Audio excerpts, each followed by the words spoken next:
something to do. For the safety, I keep talking about the safety of the world. You see, people some people think I'm a troublemaker. You see, why does he raise these issues? These are uncomfortable. Yeah, uncomfortable, but I am not the one causing the trouble. It is those who are not addressing the problems that keep coming up again and again and again. As a matter of fact, some old, very highly respected Swedish critic and writer said something like, after reading my essay on Conrad, that the white people will be in trouble when there are more people like me who are talking in this way, and in other words, that I'm creating problems for people. Now, I'm the last person to want to perpetuate racism on all sides, wherever it may come. Now, I'll tell one story which may be self-serving, but I think now that we're on it, I might as well tell you. In 1975, the same year that I wrote the Conrad essay, which was initially a lecture, we had the first meeting of the African Literature Association in this country. It was taking place in Texas, in Austin, Texas. And we were all invited. I was not one of the organizers or sponsors of this, but I was invited as an African writer living at that time in the US. And I was going, I was planning to go. Now the evening before my travel, I was called from New York by Nadine Gordimer, who had found my number and called. And she was in such pain, there was such pain in her voice. And she said she wondered if I knew why she was being disinvited to this conference. I said, disinvited? As a matter of fact, I had never heard that word. That was the first time I heard disinvite. So I said, no, what does that mean? I said, she's been told not to come, that she wouldn't be welcome. So I said, I'm afraid I know nothing about this. I'm planning to go, and I will find out what I can, but I know nothing about it. So we went to this conference, and it turned out that at that point in time, 75, there was a large number of exiles from South Africa. And they were the ones organizing this conference. And apparently there was division in their ranks. There were some who said, these white liberals, we've had enough. They don't really do us any good. See? And apparently it was from that faction that this decision came. And we talked about it. And I was opposed to this. And but there was nothing I could do about the conference to which Nadine Gordimer had not been invited. But I had a chance 2 years later, I think it was, the next or the one after that conference took place in Canada. And I was invited to be keynote speaker. And so that was my chance to talk about who is an African writer. Unfortunately, Nadine Gordimer was there also in the audience. And so I told them my own definition of an African writer. And it was a definition that the Israeli Prime Minister, the founding Prime Minister of Israel, used to define who is a Jew. And he said, anyone who wants to be a Jew, that's good enough for me. And that was my definition of an African writer. Nadine Gordimer had paid her dues, I thought, and she was entitled to be an African. So that's my definition of Africa for Africans. And even in Africa, it seems to me extraordinarily important that we do not fall into the sin, to the crime of drawing a line between people on the basis of race. Do you see there being like a Pan-African literature? Do you look at you can't, can you? I mean, you have to look at things just in terms of what is before you, and you individually, the problems you wrestle with. Yes. Yes, there will be, Africa is a very complex and big place. It's huge. So anything that attempts to make it, to cram it into one little box, will fail. There are things that unite us, big as the continent is. Our history, the history of Africa, has been almost the same everywhere. Africa is the only continent where practically every inch, every square inch, was colonized, you see. And so that is an experience that unites the continent, apart from earlier affinities that we may have. So there are areas in which we must work together, but there are areas also where the diversity must be recognized, because it is necessary to acknowledge diversity. It's not only unity that is of importance. Diversity is also of great importance. In fact, it is we are now told by biologists one of the moving factors of creation and survival, that we have as much diversity as possible. E pluribus unum.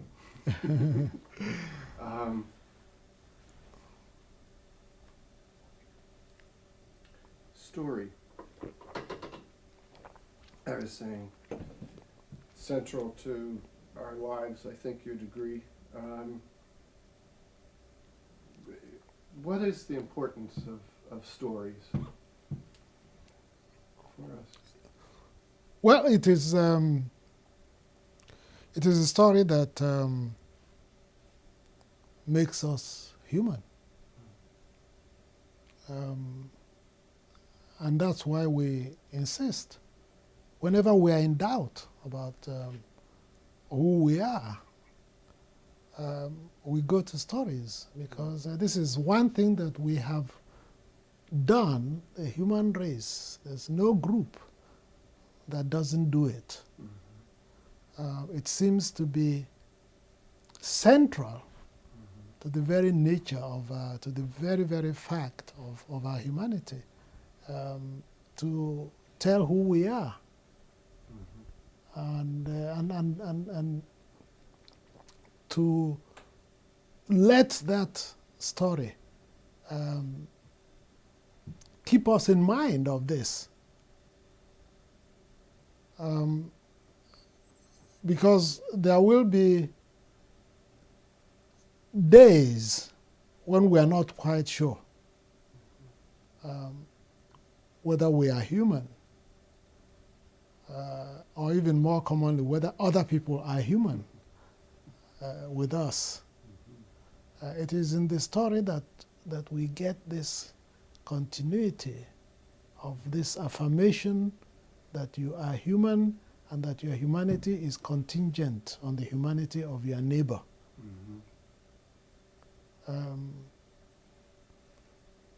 So even though you live in one particular place, you look one particular way, you are not ultimately different from anybody else.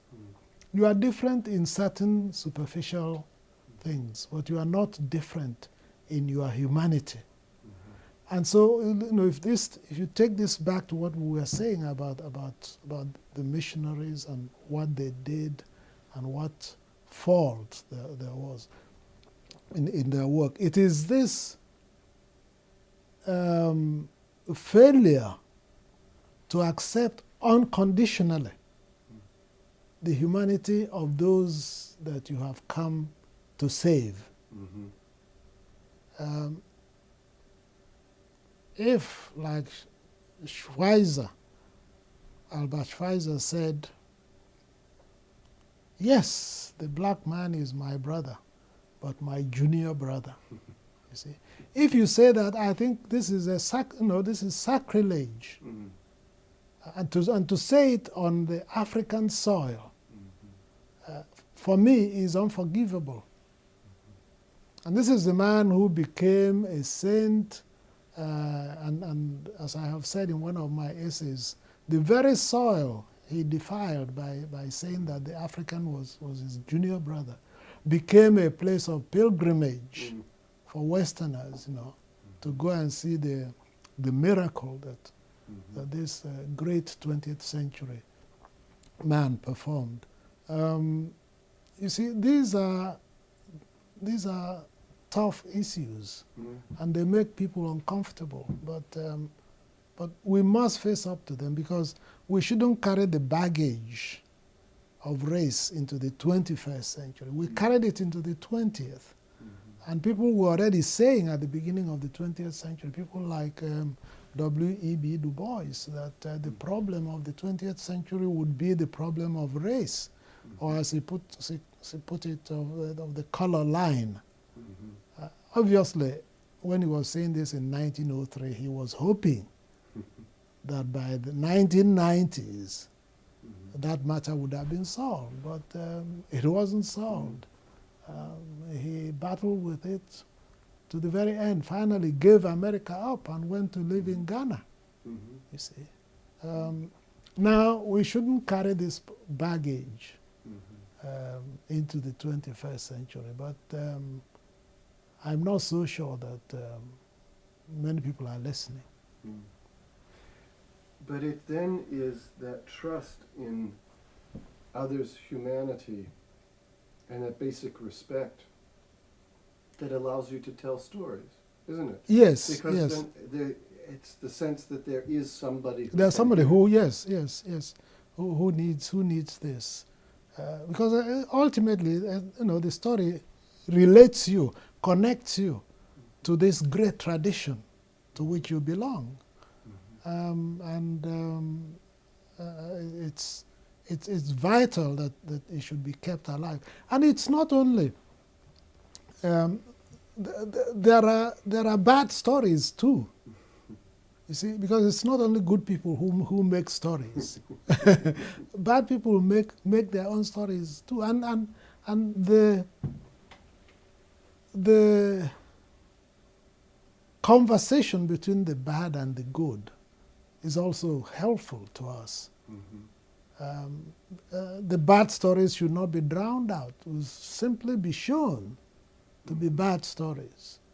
False stories can only be shown to be false when they are told and they are placed beside others that are not, that are more truthful.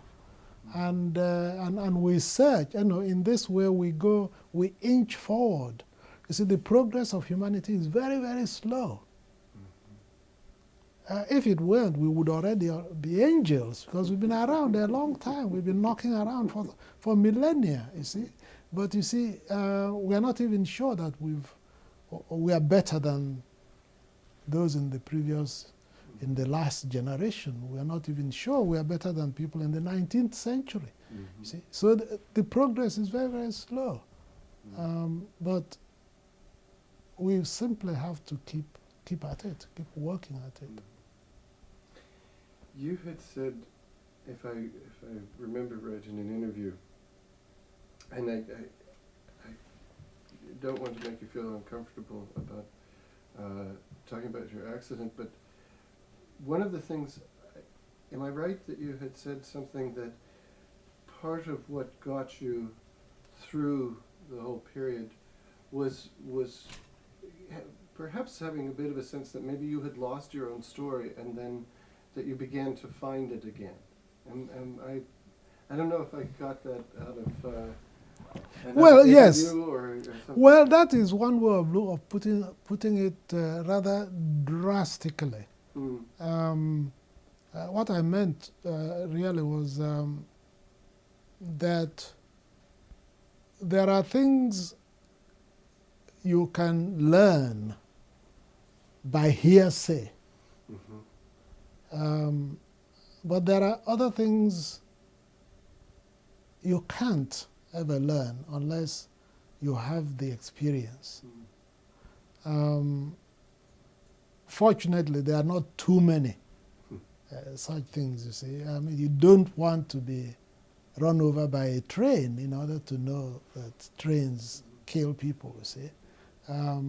So it's good to learn that from hearsay. But the question of suffering, for instance, is not something that somebody should get completely by hearsay, because it's never the same thing, you see. And if one is in danger in quote, of getting away from suffering completely, I think one would be somehow deficient in the full realization of what our life is about. There's an old man in my village who was said to suffer from a very, very painful kind of infection in the finger called whitlow. Very, very painful. And when he had this, and, if you came along and said to him, "I'm sorry, sir," he will ask you, "Have you ever had it before?" And you say, "No, I haven't." He said, "Go, you don't know how to, you can't really say anything to me." You see, you need first-hand knowledge, I think, in order to be well grounded in what happens with suffering. And this is very important. And you learn that it is not just the other person who is made to suffer. You learn that it is not only the sinful people, the wrong people who suffer. That because we're all right in our own eyes. So it doesn't happen to somebody because of a crime they committed, or a crime that their people committed. All this, these are all possible ways of trying to explain suffering. It is his great-grandfather who did it. It's not that. That's not true.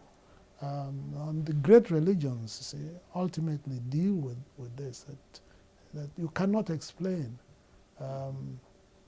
suffering in terms of guilt.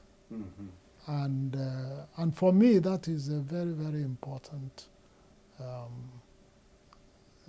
development to something I knew intellectually.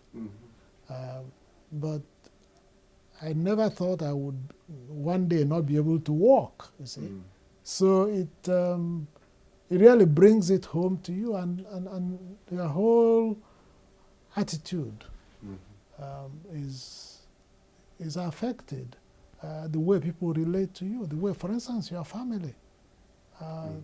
throws itself into your suffering. My wife, for instance, suffered more, I think, than I did over this matter, and stopped her career. You see, within the hour, the hour she had, was, and these are things you sort of probably hoped that people would care for you if something happened. But when it actually does happen, and you see this, the overflow of affection that from all over the world, you see, you suddenly say to yourself, no, look, there was no way I could have learned this. So there is something, it's not just a cliche about silver lining. There is there is a sense in which there is benefit. Yeah. Because the world is full of suffering. And if one really goes through it without a dent, it's not quite right. It's like the line from another Yeats poem, the Stolen Child. That's one of my favorite. The world's more full of weeping. Yes. No, Yeats was really my great.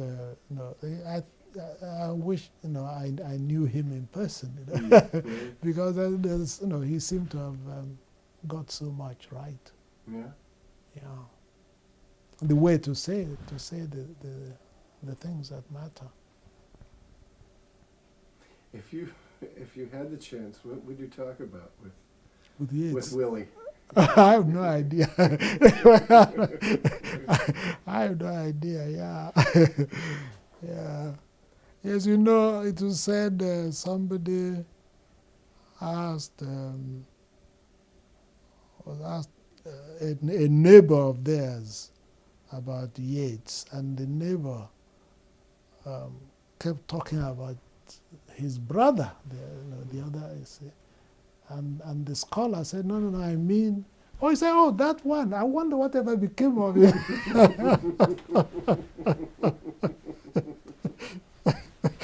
That's great. Yeah. So they were thinking of, was it Jack? Yeah, I think so. Yeah. I think so. I heard that he's a scribbler. Yeah.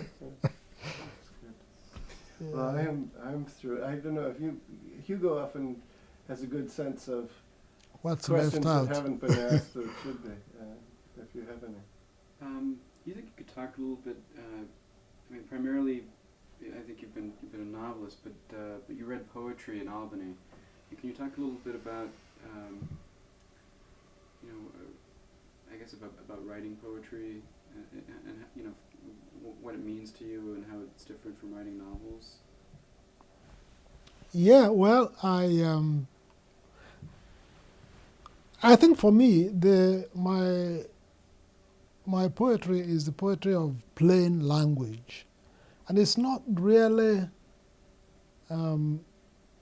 such a surprise, although I never openly admitted to it until a particular experience in my life, the Biafran War, the Civil War in Nigeria. That was when I was able to put things in the form of poetry consistently over a period of time.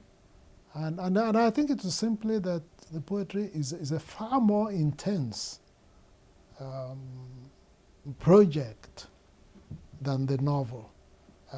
It is intense, and because it is so intense, you cannot sustain it at the same pitch. So it has to also to be brief, to be briefer than the novel. And what was going on around me in 1966, 67 to 70 to 71 required this particular brevity to carry the intensity of my feelings. and so I still occasionally revisit that outpost, but it is something which for me was a phase, and so I did what I had to do with that form. But I have found it satisfying in its own particular way, and I keep now and again I would do one more poem or revise one that I did before. But I try now to put my poetry more in my fiction. That's where it is. It was always there, but as I said, the civil war situation in Nigeria made it impossible to indulge, in fact, is the word, in the novel, because it's just too big. And but I hope that I will keep revisiting it now and again.